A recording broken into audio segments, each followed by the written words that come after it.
Well, good morning. Welcome to C3. We've been anticipating you this morning. We've been here for how long? 30 minutes? Waiting for this camera to turn on? Waiting. Seems like it. It seems like it. So we're glad that you're here today. We welcome you to our C3 Coffee, Christ, and Conversation. One of these days we'll have this in a small group eventually. But I know many of you have enjoyed this.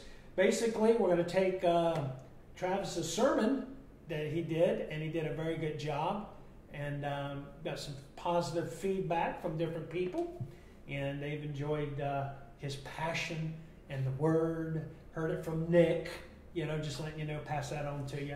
So we take the sermon on Sunday and just kind of drill down on it and unpack it.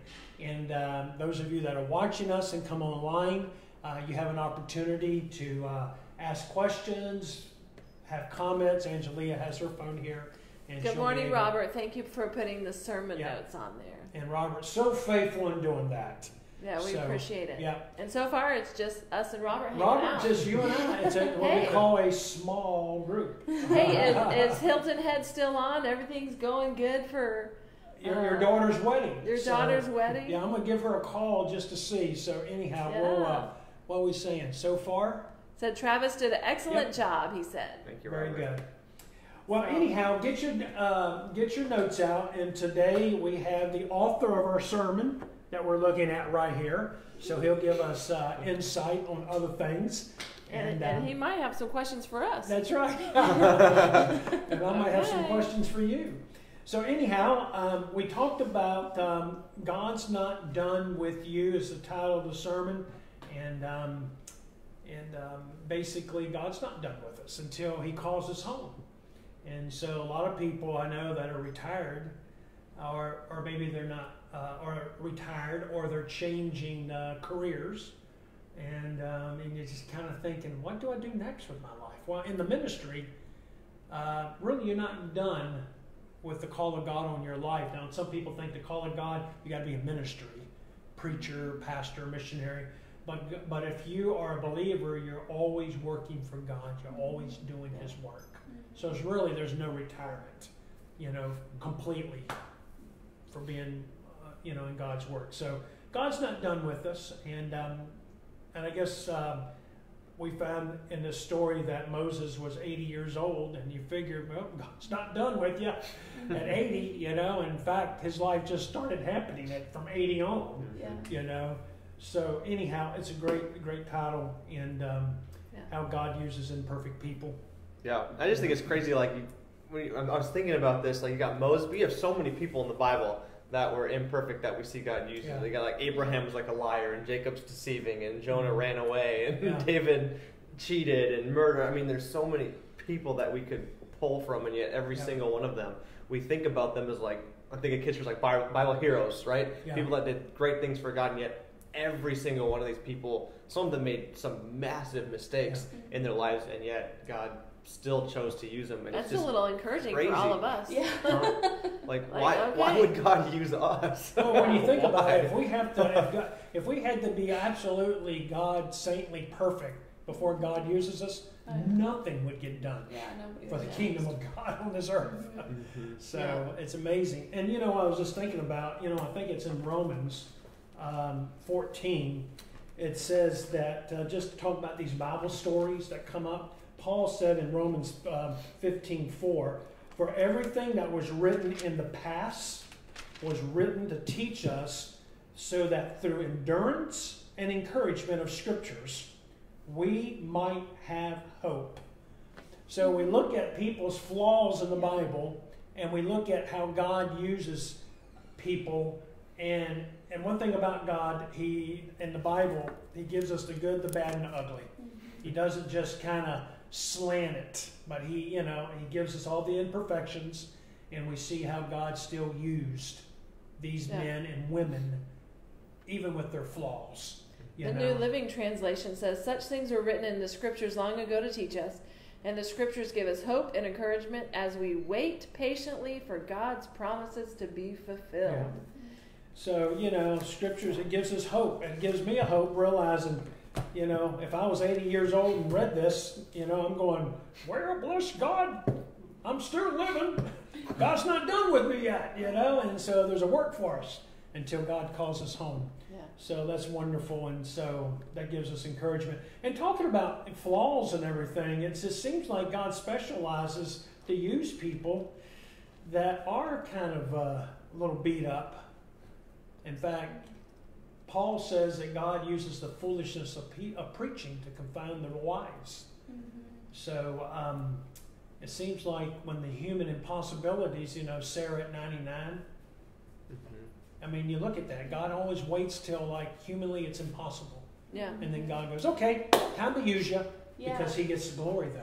Yeah. Well, it says in, I'll boast all the more in my weaknesses, for in my weaknesses he's made strong. And so if we I glory in my weaknesses. Yeah, if we don't have any, like, apparent weaknesses that people are like, oh, obviously she or he can't do that on their own, then God can't be, you know, on display in that situation. Yeah. So anyhow, well, let's get into the scripture here. I was just looking in my Bible when I was reading through Exodus 2 and 3 and 4 in my past. You know, when Moses fled to Midian to be with his father Jethro, in one of my readings years ago, it told me that Midian was in Saudi Arabia, if you can believe that. You know where Saudi Arabia is, that's where he went. So geologically, you know, you kind of see where this that's where he met his in-laws. This is where he met his in-laws.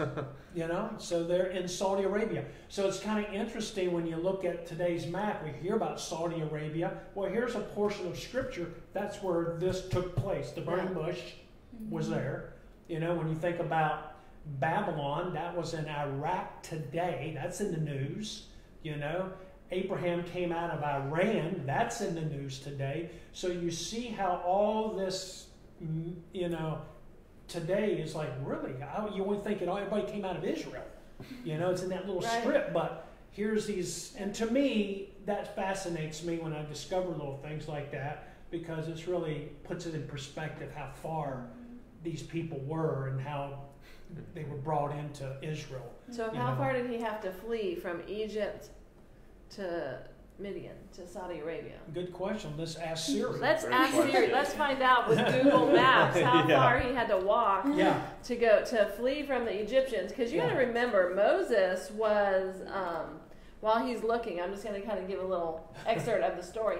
He gets raised in the palace. He's just the stepson, and but was honored in speech and thought he was trained, right? Yep. And then he gets mad and murders somebody. So what does he do? He runs.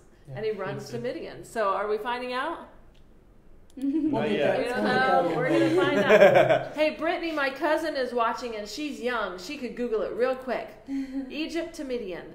Hey, and good morning to Lyle, and good morning to Sue Liebrand. Happy Tuesday. Well, real quickly, we look at here, God's not done with you. And Travis, you took the story there of Exodus 3. And point number one that you got out of this that we received from here was that God may show up when and where you least expect. And that is so true so often, isn't it? When you least expect, God answers, God shows up. And you can look at your own life. I mean, we're sitting in a house. I'm just thinking about it right now. Really, we're sitting on a piece of property that we bought 5.5 acres, and we were able to pay $500,000 for cash from our church. Mm-hmm. Well, that just took our savings down to rock bottom when we bought that. You know, and this was what, 4 years ago? 4 years ago. Then 2.5 acres in this home came available about 2 months later for $300,000 plus. Well, we didn't have the money for it. So we just decided, you know what? It is what it is. Thank God for 5.5 acres. God may show up when and where you least expect it. And somebody in our church heard about this house, as beat up as it was, and said, you need to get this. And I said, I feel the same way. We own the whole block down, the whole thing, but we have a money problem. God didn't have a money problem. Yeah. And what happened? God showed up when and where least expected, and that individual in our church struck a check for over $250,000 and says, go buy that piece of property. Yeah. And then the Unexpected. church, and then the church as a whole raised money to fix the we raised $120,000 the next year. If you saw if you saw the before of this place, and Miss Stephanie is making a book from it, but if you saw the before, it was half of the people said, okay, we can restore it. The other half of the people said, condemn it, tear it down. And now it is beautiful. And you know, God, back in the 80s when this house was built, God knew that it was going to be on our property of the whole 9.5. We're gonna have the 6.5 acres, the 2.5. The whole 9 acres or however many acres it is. God knew that this land is gonna serve the people of Bonita and reach people for the kingdom. Yeah. So eventually we'll have our outdoor church here on this property. Eventually down the road, but right now, God, we're debt free here, and once again in your own personal life. As God showed up in a routine, going out in the shepherd, doing his thing, 80 years old, doing what he's always doing. He's out there tending sheep. Then something supernaturally happens. The burning bush. I did find it's about 900 miles that he had to travel. By foot, by donkey. I'm doing it from like the middle of one place to the middle of the other, so roughly about 900. He wanted to make sure the Egyptians couldn't find him. He really ran away. Good grief. No wonder why he was 40 years old. Took him 30 years to get there. That's crazy. That's a long time. But you know what? It's interesting because we say, he was 80 by the time he figured out, by the time you're 80, you're thinking, man, I'm retired. I don't want to work hard anymore. Mm-hmm. We've got people in our 70s out here doing plants in the middle of the day. Landscaping. Crazy landscaping. Yeah. And it's just like, you know what? Even though that plant might not be reaching a soul, somebody getting on this property, some of the neighbors have said, hey, this looks so beautiful. Those plants might be the reason why somebody has reached for Christ. So here we are. Moses every day get out of his tent, had his cup of coffee, went out to the sheep, doing what he's always done for 40 years. Yeah. And all of a sudden, on one particular day, it changed his life. God shows up. Wow. And does something, gives him a whole set of directions at 80. So to me, it's exciting that God has plans for our lives. He didn't know about this plan yet. So it's just interesting to me how God shows up when and where. Yeah. I mean, and I'm just saying, if you're a Christ follower and a believer and you're passionate about your walk with God, be prepared. God can show up unexpectedly and give you an assignment that it's like, are you serious? And I think that timing is interesting as well, because if you look at Jonah said, I'm not going to go hang out with the Ninevites. I'm not going to do it. He gets swallowed by a big fish 3 days later. So his waiting period was 3 days. Moses was 40 years. Some of us think we're waiting, and then why does Pastor Travis and Miss Stephanie seem blessed all the time? I'm still waiting for my promise, or Pastor Russ, I'm still waiting. But then look at it, even in the Bible gives us examples. Mm-hmm. Jonah waited 3 days to figure it out. Moses 40. So let me ask you. And God knows us each individually, and so He knew that how long Jonah would take and how long Moses would take, and He put situations in their way that would cause them to wait the proper amount of time. And I really like how a burning bush, that's not something you're just like walking in and you're, oh, okay. Like God needed to get Moses' attention, not just so that Moses could be used, but because He knew all the people who would be impacted by what He was going to call Moses to do. And so he's like, I'm going to do whatever it takes to get your attention. And sometimes God needs to do whatever it takes to get our attention if I've got my head in the sand. And sometimes that doesn't always look and feel like I would like it to. And sometimes it's hard times that come and God's like, finally, are you listening to me now? Okay. So brings us up to a question. Do we recognize the signs that God is speaking to us? Mm-hmm. I think God's speaking to us all the time. Yep. Yeah. God's speaking to you all the time. Are we recognizing the signs? We can miss God speaking to us. We can miss God's voice. Yeah, I think we get stuck on autopilot sometimes. Yeah, that's right. We get comfortable and we're tending sheep and we're going to work. We're coming home. Family, work, sleep. It becomes very monotonous routine. Yeah. And it's almost like God has to do a burning bush where it's like, well, that's weird.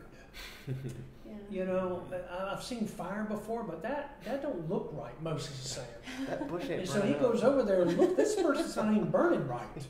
You know, so it caught his attention to get him out of his funk, his routine, to get him, hey, you know, McFly, I've been talking, it's time to pay attention, you know. Yeah, fire gets your attention. When we were in our living room this year, right? And I looked out the window and I said, hey, I think our neighbor's house is on, or fence is on fire. And all of a sudden, we moved quickly once we figured out that it really was. We got to check that out. And I love how the Bible it uses the word engulfed. It wasn't like there was just a spark and it was kind of like part of it. It was engulfed, like the whole. It was just. It was on fire. You couldn't miss it. Al Ridley, Al, God bless you. Hey, good morning, Al. And Lau and Becky, you know, and talking about this, God said, out of the bush, I am who I am. Who do people tell, you know, okay, you sending me, God, how do I, you know, how can I say who's sending me? And he goes, I am who I am, which I think is kind of an interesting phrase. I am who I am. Okay. Well, see, in my mind, it's like, I am who I am.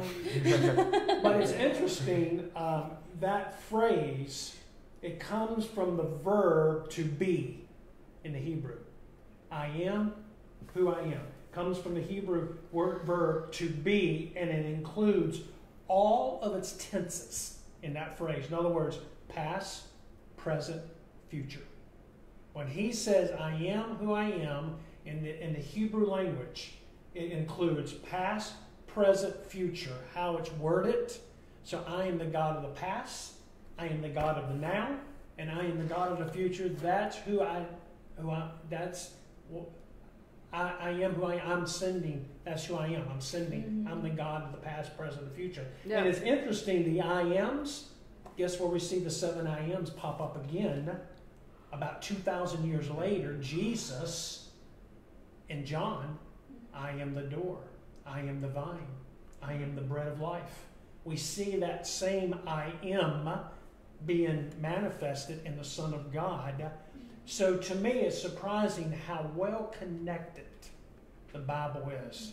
This was written 2,000 years earlier, before Jesus came on the scene, but yet we see the threads all connecting.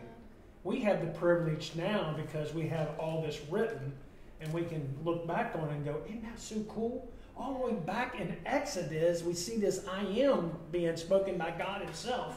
And all of a sudden, here we are in John, in the New Testament, and we see Jesus talking about his 7 I ams. And then it's like you're thinking, well, I read that back in Exodus. I am who I am. And then, you know, and then something else. You go to Revelation, and Jesus says, I am the Alpha and the Omega. I am the beginning and the end, the 2 alphabets of the Greek language, Alpha and Omega. That's the A and Z. Once again, those tenses, I'm the beginning, I'm the end. So we see that all through Scripture. This concept of God being in the past, being in the now, and I'm going to be in the future.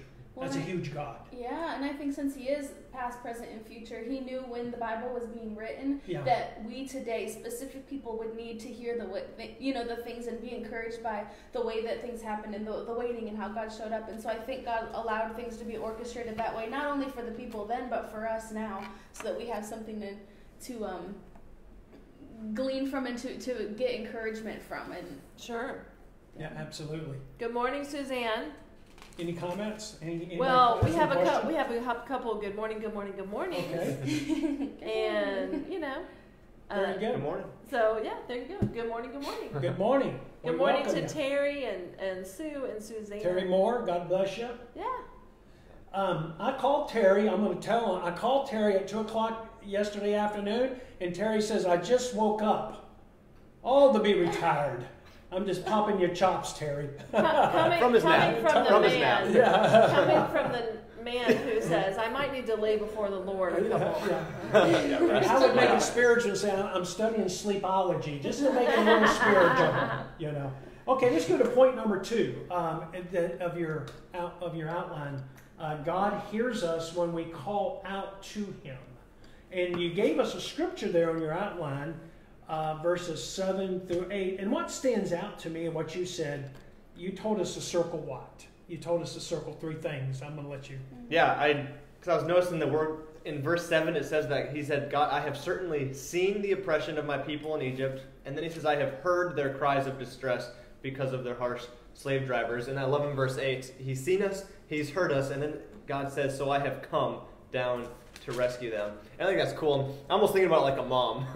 Like growing up, like mom's like, I know what you're doing. I heard what you're doing. Like, I can see you. It seems like mom just sees everything. And like, so I've come. And why? Because mom cares. And I think that's so cool that God, He knows what we're doing, sees what we're doing, and He cares enough to come and help us out. Yeah.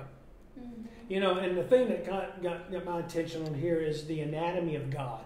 How often, I'm reading through the Old Testament, I'm in 1 Kings, and so often you see this, you know, the anatomy. God, we're created in God's image, human beings. So as I'm looking at all 3 of you, and Tammy on the stairways over there, we all have eyes, ears, we all have the same features.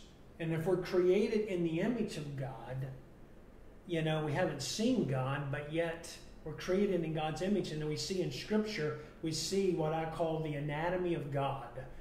We hear this terminology, I can see you, I can hear you, you know. And I'm on my way. I'm on my way, you know.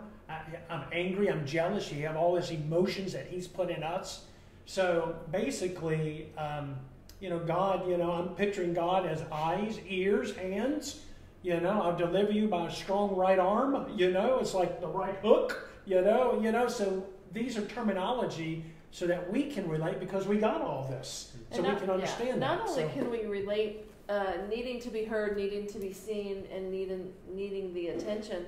But I think also because, of course, we're supposed to be Christ-like. Mm-hmm. So we need to pay attention and hear what our family and friends are saying. We need to pay attention and see what's going on. So then we can come to their aid and be the hands and feet of Christ.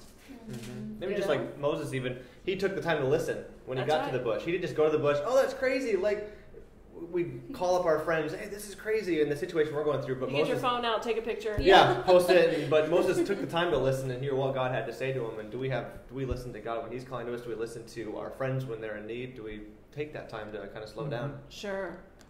So God hears us when we call out to Him. And you gave 1 Peter 5:7, where it says, cast all your anxiety on Him because He cares for you. And boy, we live in some anxious times, don't we? Yeah. I'm telling you, I've told somebody the other day, 62 years, I'm really concerned more now about what's happening globally.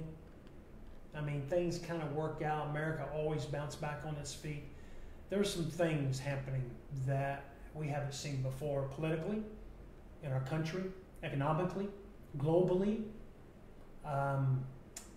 and so not that I'm casting in gloom and doom, but there's some things, and it kind of gives me some thoughts about the end times. Yeah. You know, as we understand Bible prophecy and the coming of Jesus Christ, it's very clear, and I'm going to start doing some teaching on this as a church. I feel very strong about getting us as a church ready for the end times, because the Bible gives us a lot of information how to live our lives. That generation gives a lot of instruction to the generation that sees these signs. As you see these particular signs, pay attention to them, because the coming of the Lord is close. And we hear that over and over again about Christ coming. But that's the next prophetic event on the calendar. And what I'm just saying about anxiety is the generation that sees Christ coming, that culture, that world is going to be in an upheaval drastically. And it's going to create some anxiousness for us because our world is being turned upside down and things are beginning to happen. And it kind of gives us a future like, man, I don't know if we're going to make this or not. So the scripture here, cast all your anxiety on me because he cares for me. You know, for us as believers, we read the back of the book and we win eventually. And that's our hope and encouragement. And that's our hope and encouragement. Yeah. That God has it under control. Well, and I think that's why that's my anxiety. It kind of relieves my anxiety. God, you got this thing covered. Right now it doesn't look too good, but I can have peace knowing that, God, I read the back of the book. I understand what's happening. Yeah. I'm just going to give it to you. You know, might not like it, but... Well, and not only give it to you, but, and I know it's hard to say, don't fear, but we have to go with what is our purpose? Our purpose is to live every day, being Christ-like, sharing the word, encouraging others, giving others hope. And even though we see all of this chaos going around, there might be one person that we can speak to and we can give a little bit of hope to, you know, and be that smile, be that joy to someone so they can have hope in the future. Right. You know? So a lot of things we can't control right now, but we can control what we're saying and how we're doing it. And Suzanne says, I'm reading Tipping Point, The End is Here by Jimmy Evans. I look forward to sermons on this. Yeah. And Becky says, Travis Seidel did a wonderful message on Sunday. Very good. Yeah. Travis, do you have anything to say about that point? I just think it's good, just the reminder. Kind of that verse, I feel like I shared it with youth the other Wednesday. 1 Peter 5:7, and then I was putting it together. I'm going to throw it in there again. I've just been loving that verse and just that reminder that God cares about us. And like you were saying, maybe there's someone in our lives that just needs us to speak into their lives. And I think those reminders from God to us are so important. And like you were saying, to go to other people and remind them, hey, you're not alone. Right. God cares about you. I care about you. I think almost every single Wednesday at youth group, whoever's there at the end, we're always like, hey, you know what? If you need anything, you can come to us. Like, if you feel alone, like God cares about you and we care about you. Yeah. And I think sometimes we just need that reminder. And I think that's so important that there's people in our lives that need God, but they also need us. Sure. Yeah. And in fact, talking about that, you got me thinking of Hebrews, where talking about encouragement, about gathering together. And it says this in Hebrews 10. It talks about, let us not give up meeting together as some are in the habit of doing. Talking about gathering together as saints and churches. And I know COVID-19 has hindered that, and we feel that need, that like, man, I can't wait to get together with the saints.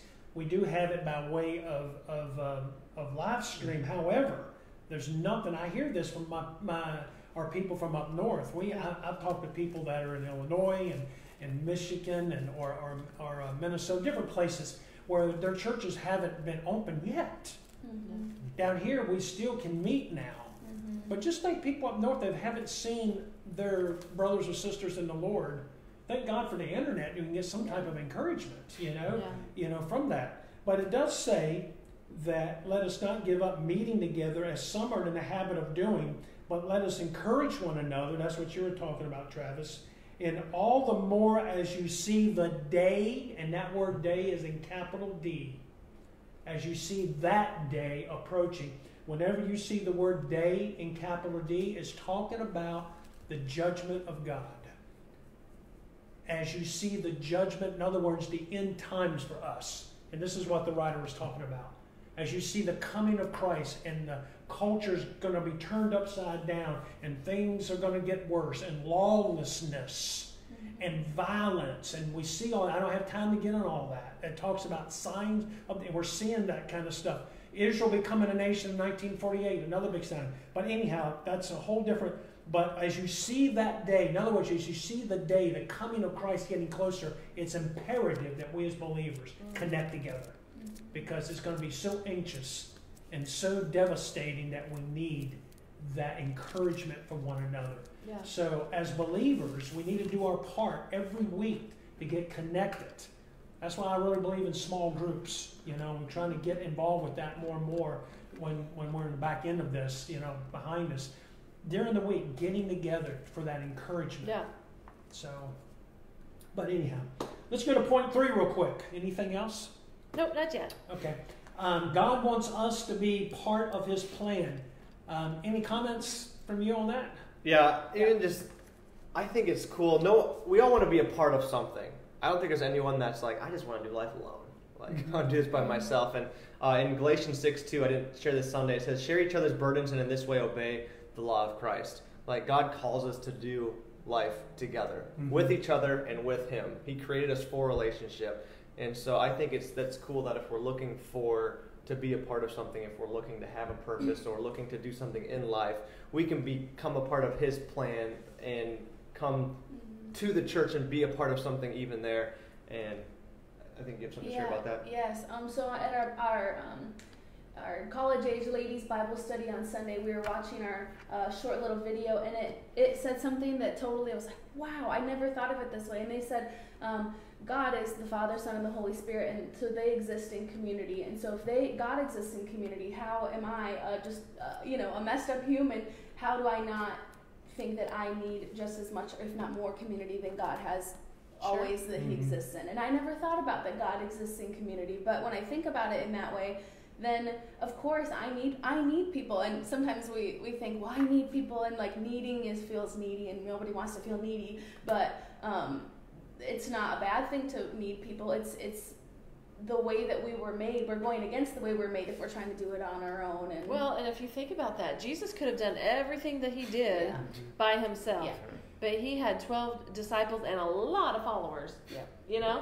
So there was a lot of people that, and He even, there are some times where He's like, well, I got to go be by myself for a little bit, But then He came back to community. So even Christ Himself, even when He was flesh, needed community.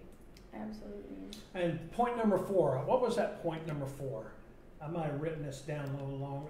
I'm reading my writing here. It doesn't make sense to me. It says, out in the park. God doesn't make mistakes in what He calls you to do. Yeah. Yeah. So oftentimes we're just so quick to think we know better than God when He calls us to do something, because I think we oftentimes look at what we want instead of what God wants, and what we want doesn't match up. And so we think, well, that must not be God calling me. Well, and that when it says God doesn't make mistakes what He's calling me to do, that might be something He's calling you to do in one day. He might tell you to send flowers to somebody.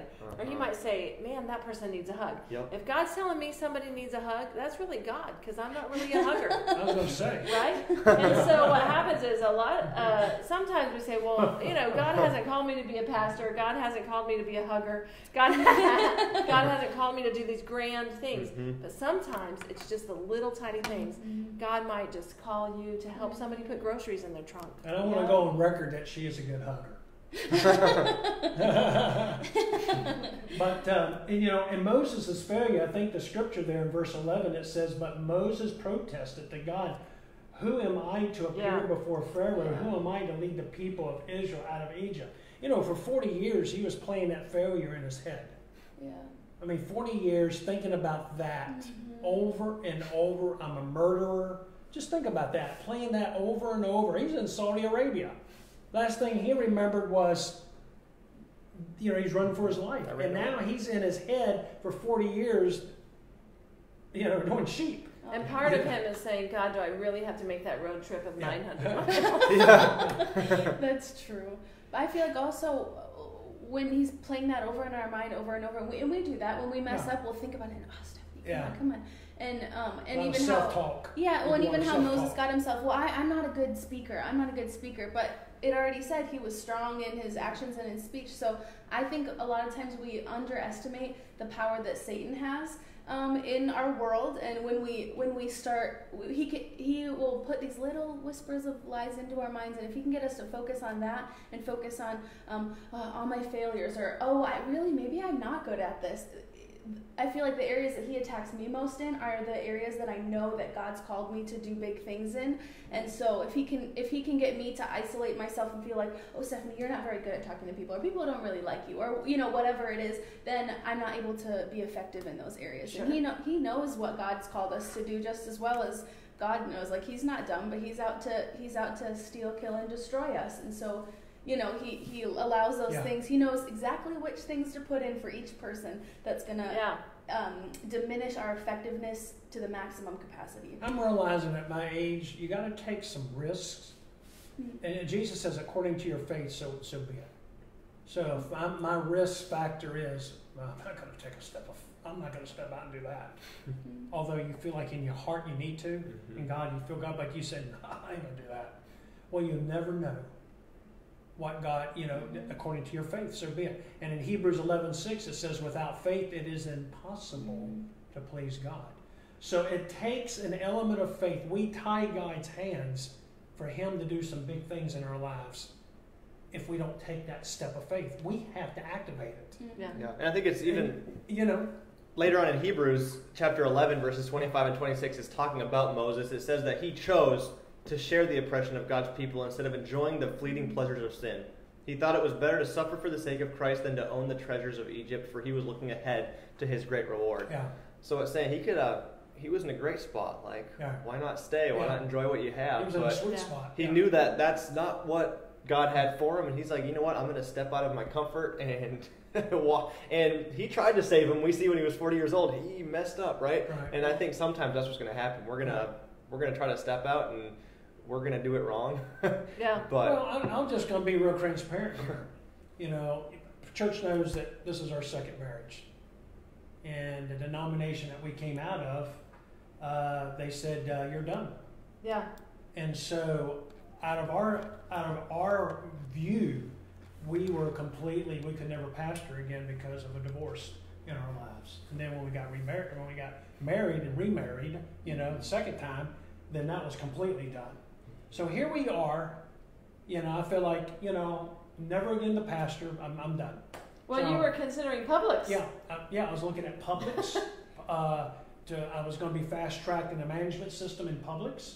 And then in the middle of that, I switched over and said, you know what? I want to finish ministry out. Let's go become a chaplain over a hospital. I went 3.5, 4 years in training to be a chaplain in a hospital. Because I just figured pastoring was over with. I'm done. Because my denomination, my head's, I'm done. I'm used up goods. Then all of a sudden, the whole outdoor church thing came open.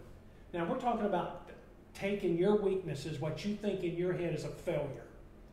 And now we're going to take a risk of faith. Let's go have church outdoors. And try to convince others to come join us. In Florida. In the summertime. I mean, I'm like, you got to be kidding me. Yeah. But now, 10 years later, we look back and we go, well, yeah, why not? But at the time, it took a risk of faith. Yeah, it did. Now, suppose we said, you know what? We're not doing that. Sounds like a good idea. We're going to do something else. We would have never known about this. You would have been miserable at Publix. Never known. And how often maybe we look back when we stand before God and God would say, you know what? You remember 25 years ago in your life, you felt like doing that, and that was me, and you hindered. You would have went a different direction if you took that step of faith. But we lacked faith, so we held back. And so, I'm just God had this property planned, counting on that you would make that decision. Because he knows the big picture. He knows the fine. So I'm just saying, let God use you.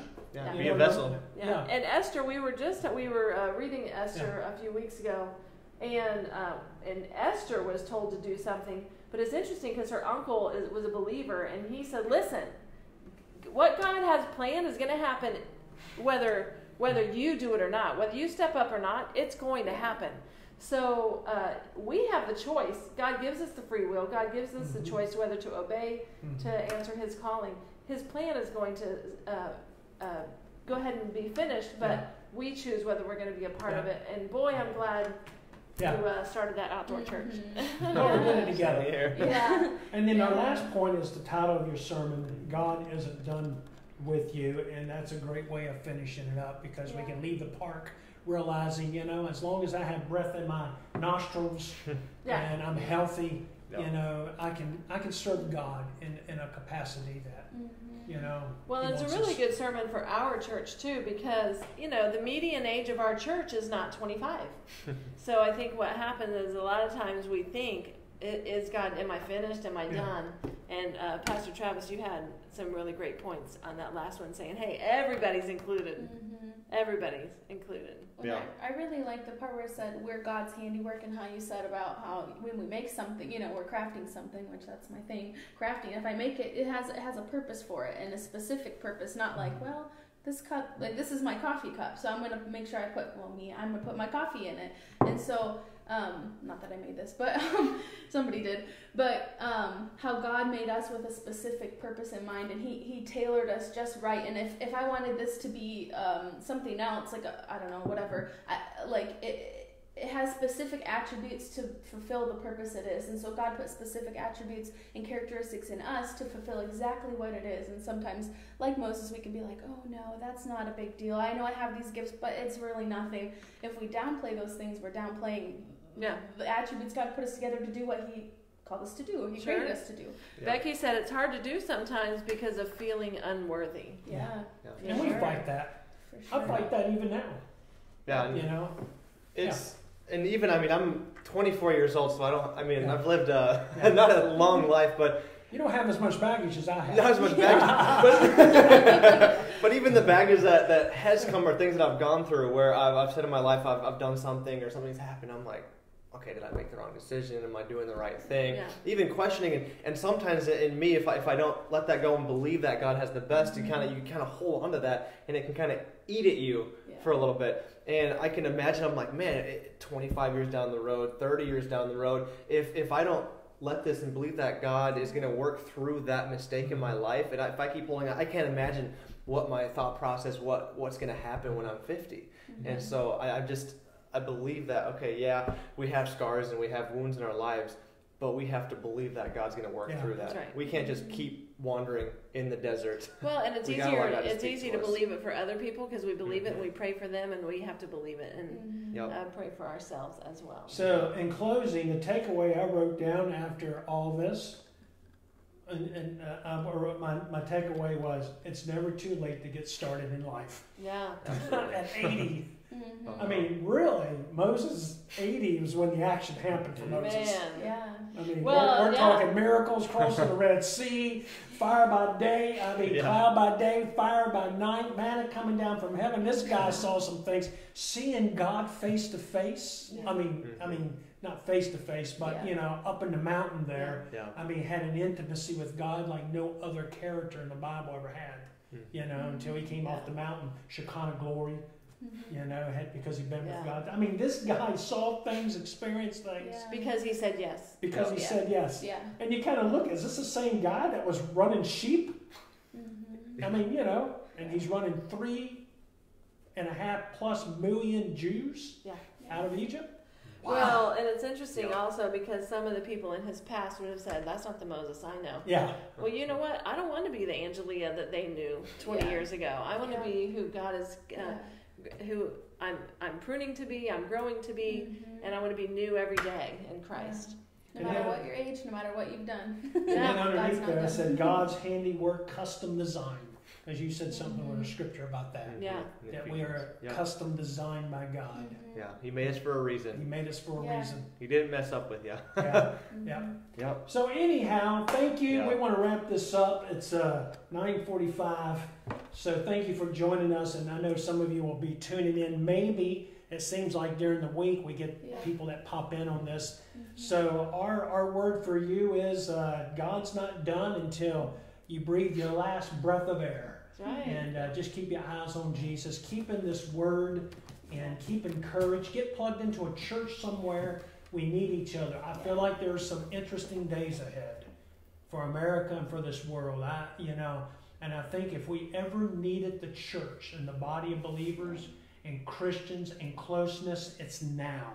You need to get plugged in somewhere. You need to be networked in somewhere. And if you're here, we would love you to get part of our outdoor church, get network in, and just get involved with some believers in your life. And you can't be Lone Ranger Christians. It's going to be very challenging as we see these days unfold. So we need each other. Yeah. We need the encouragement and the prayers and the support of one another. So God bless you. We love you. Call us if you need anything, any needs, please. We're here to help you. Yeah. And may you have a blessed week. God bless you. See you Sunday.